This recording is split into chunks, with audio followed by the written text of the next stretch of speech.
Hello friends, जय जगन्नाथ।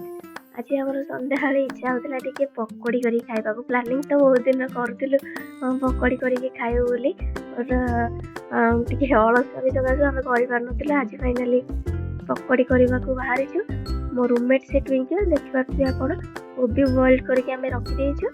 आलू किसी चुन चुन करके काटिदेचु सागे पियाज कटा चलती पियाज को भी चुन चुन करके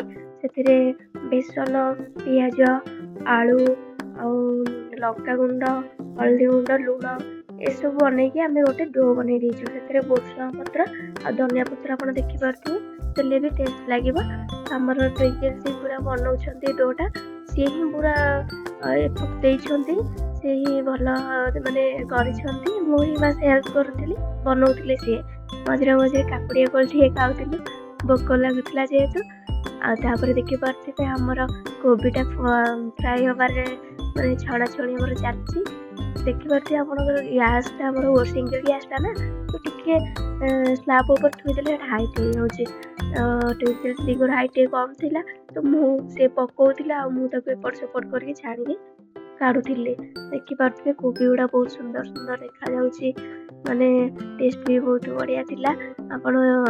आपण भी कोबी पकोड़ा केमती बनाते निश्चय कमेंट रे कहिबे आमर खाई खाई साड़े रोसे चलता कोबी पकोड़ा पचारे दीदी को केमती बोली से कहले हाँ भल लगुच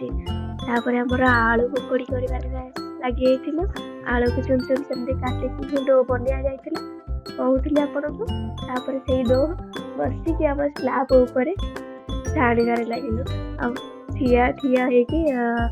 गोड़ बहुत जोर पेन है तो से मुझे बसी पड़ी स्लाब उपर आ दीदी को तुम भी छड़ा छड़ी सरला हम रूम को आनी स्टार्ट कलु खाइबा।